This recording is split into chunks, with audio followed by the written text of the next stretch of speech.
ಅವಾಗಿಂದ ನಿಮ್ಮ ತೊಡೆ ಮೇಲೆ ಕೂತಿರುವಂಥ ಈ ಪುಟ್ಟಿ ಯಾರು? ಹೇಳು ನನ್ನ ಮಗಳು. ನಾವೆಲ್ಲ ಭಗವಂತನ ಕೈಗೊಂಬೆಗಳು. ಭಾರತೀಯ ಸಂಸ್ಕೃತಿಯಲ್ಲಿ ಬೊಂಬೆ ಆಟ ಅನ್ನೋದು ಬಂದಿದ್ದೇ ಅದರಿಂದ, ಮೊದಲಿಂದನೂ ಬಂದಿದ್ದೆ ಅದರಿಂದನೇ.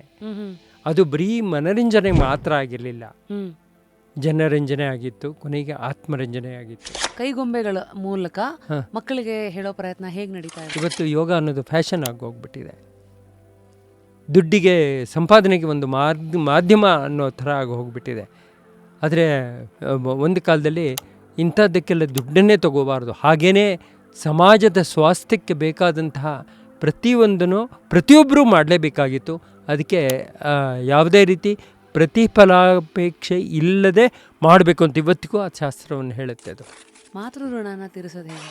ಹೆಣ್ಣು ಮಕ್ಕಳನ್ನು ನಾವು ಬಳಸೇ ಇಲ್ಲ, ಬಳಸಿ ಎಸೆತಕ್ಕಂಥ ಜನ ಅಂತ ಕೆಲವರೆಲ್ಲ ಹೇಳ್ತಾರೆ.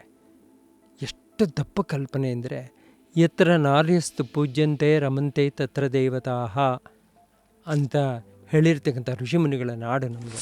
ಇವತ್ತು ಆಧುನಿಕತೆ, ಆರ್ಟಿಫಿಷಿಯಲ್ ಇಂಟೆಲಿಜೆನ್ಸ್ ಎಲ್ಲ ಬಂದು ಮುಂದಿನ ಇದ್ರ ಫ್ಯೂಚರ್ ಹೆಂಗೆ ಉಳಿಯೋಕ್ಕೆ ಸಾಧ್ಯ ಇದು? ಇವಾಗ ಬೇಕಾದಷ್ಟು ಮಂದಿ ಬೊಂಬೆ ಆಟ ಸೂತ್ರಧಾರರು ನಶಿಸಿ ಹೋಗಿದ್ದಾರೆ. ಬೊಂಬೆ ಆಟ ತಂಡಗಳೇ ಇಲ್ಲ. ಈಗ ಒಂದು 40 ವರ್ಷದ ಹಿಂದಕ್ಕೆ 57 ತಂಡಗಳು ಸುಮಾರಾಗಿದ್ವು.